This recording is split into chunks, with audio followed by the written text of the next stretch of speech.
Alright guys, TacticalRab back again today. Hope you're all doing well and enjoying your day so far. And as Crimsix's rampage came to a conclusion yesterday up against Atlanta FaZe, Arcitys has continued his response in kind, firing some shots, hitting out once again against Crimsix, but also starting some storylines elsewhere within the league. Very much intrigued to your thoughts in the comment section below. If you enjoyed the video, hitting that like button is the best thing you can do. So help this channel reach new people, please do subscribe as well if you have not yet already. First of all, this from the Ghost of Hope, very interesting, Call of Duty 2023.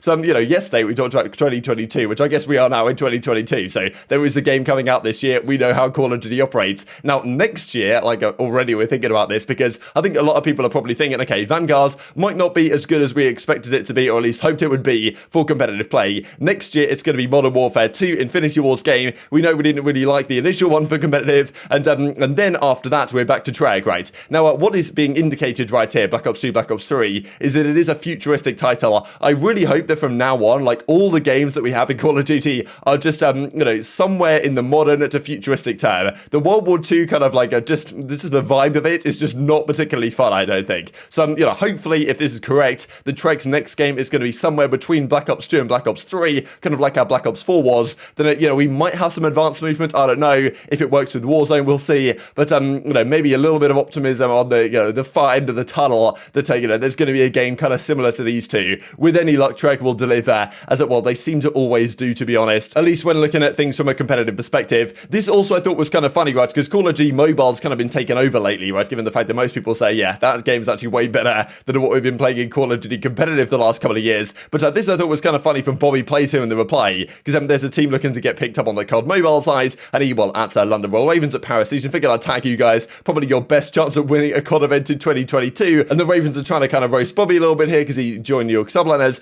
because we all remember last year's famous Subliners event win. In fairness, they did win one in 2020, but not last year, of course. And as Bobby says, I had more earnings playing a mobile game last year than anyone on your CDL roster made in Cold War. Some, pretty spicy stuff back and forth. No doubt about it. Just, Ravens hopefully going to catch some more W's here in 2022, as it started off seemingly so well for them. This also, happy birthday to Attach for yesterday, 25 years old. Crazy that he's looked like this for the last, decade and a bit, right? He won the World Championship when he was just 18 years old, 2 months old or whatever, because he won it in March back in 2015, it would have been for Advanced Warfare. So, kind of incredible. He always gets his, slice of the pie, right, is what the pros tend to say every single year. So maybe Minnesota or Rokkr will manage to pull something off once again. But as he says, just lost 10% aim assist by turning 25. But he reckons that you get a second win when you're 28, right? So Clay's thinking, look, how much percentage do I have left? Because there's been some tweets from Clay lately about retirement and what his next steps are going to be after competing. Hopefully that doesn't happen very soon. But I'm sure it's on his horizon, right? Given he is going to turn 30 this year of competition. Hoping he has enough percentage left in the tank to keep competing for at least another couple of years. So this is what Crimsix comes out with yesterday. Of course, we looked at this, alien looking guys over at FaZe Clan, this type of stuff. Now, anyway, there was some response to this that came out immediately from Arcitys, and things have followed up certainly in kind a little bit further beyond that, because there was some back and forth between these two guys, especially during last season, right, in Cold War, and hopefully into this title as well, because Crim has always kind of riled up the FaZe guys in general. At the FaZe guys, it's not like they have beef with a load of different pro players, but Simp and Co have definitely talked in the past that they don't really get on with too many other pro players. I think Simp was certainly saying at one point that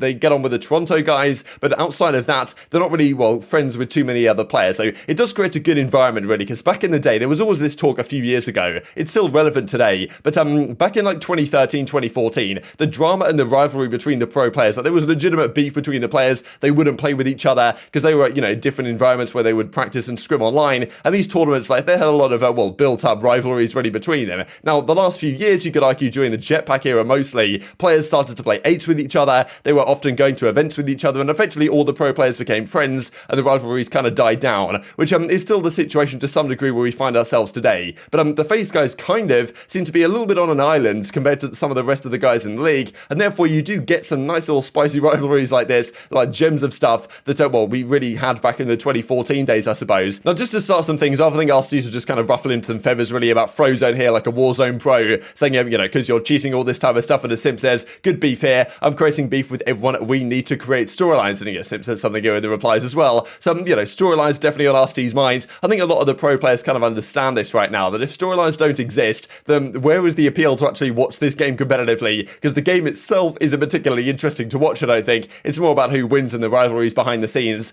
that make things much more entertaining, that Call of Duty, of course, has always thrived on. So This that Arcitys tweeted out yesterday, and aBeZy also retweeted. This was, well, a clip that came from back in August 2021. So I believe this was after the Stage 4 major. Crimsix came out and said, look, you know, if we took you guys game 9, because I'm pretty sure the grand finals here was 5-4 in terms of favour at the Stage 4 major grand finals, as you can well see. And, I mean, yeah, so FaZe beat them 5-4. Now, Empire was kind of saying, and this is just when Vivid had first joined the Dallas Empire team, I'm pretty sure, and Crimsix was basically saying, look, if we took you guys game 9, the very first tournament we effectively played as a team together, then, you know, what's going to happen at Stage 5 and Champs? Of course, as it turns out, Dallas didn't really have quite the results at Stage 5 and Champs, and then, well, FaZe certainly did, at least at the World Championship, and that's when Simp kind of like waved goodbye to Crimsix and that across the main stage. Kind of phenomenal stuff, and at the World Championship, of course, winners round 3, Dallas Empire got 3-0'd by Atlanta FaZe. So, you know, like all the words that really were being said to Crimsix, Arcitys now trying to clap back at it to some degree, implying that Crim was pretty scared and didn't have the greatest time last year when he was matching up against the Tiny Terrors and the boys across the entirety of the main stage. Just so, well, some entertaining stuff, no doubt, and well, Lord the storyline says Simp in the reply. So he's getting ready for another, well, year of drama, I guess, and rivalry between the two of them. I think it was maybe like Stage 1, was it Stage 1 major grand final or whatever it was, when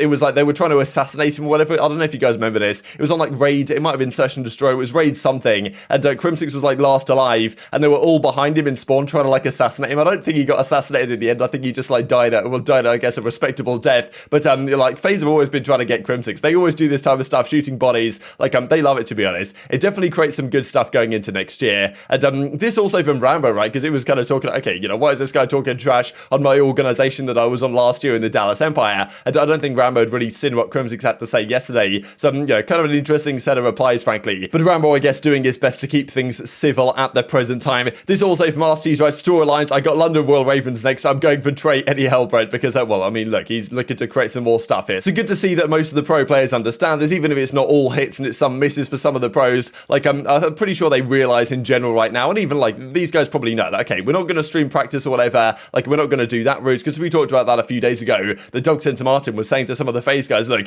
you got to stream something because if you don't, then our scene's going to die, right? Because we don't have the infrastructure to actually support our scene from the CDL level. Therefore, we've got to do it ourselves in terms of creating content. And maybe they realize, okay, if we're not doing that, we can do something else to try and help spice things up a little bit going into the new year. Because, of course, every little helps at the present time. This also from Clayster, I thought this is interesting just because, well, New York and co, they haven't really been scrimming as of late because Paco, that being Hydra, has been over in Europe. Maybe that's why Crimsix got a little bit bored, right? And has been doing these tweets the last few days. But, well, Clayster says that Paco, that being Hydra, gets back on the 7th of January. So a couple of days' time, he's back in business. Therefore, New York get a couple of weeks to practice before, well, the kickoff event on the 21st of January it starts. And then, of course, the league starts about 2 weeks after that at the start of February. 1 week earlier than last year, would you believe? So absolutely phenomenal scenes. Maybe that's when we're going to get like team skins in the game and stuff. I don't really know at this point. This also just wanted to mention from the Activision side, Engine owning this kind of this like major cheat manufacturer. I saw some crazy stuff about this. They filed a lawsuit against them. Now, I think I saw something that Activision are trying to get $2,500 per kind of legal violation, which I think would mean every single person who's bought cheats in this company would, you know, that would be $2,500. I think if you look at all the accounts on the website, people like to try to total it up. If every single account that's been made on this website, which is like, I don't know, 300,000 accounts or something, were, you know, actually bought cheats, then Engine owning would be kind of responsible for like $900 million or something to Activision Blizzard. So maybe if they manage to somehow get that amount of cash, I don't know if that would even be possible. I'm not a lawyer, but yeah, maybe they'll have some money to pay for league play. I don't know. But still, I guess this is a good thing for Call of Duty in general. This also, just to mention real quick, I thought was kind of interesting,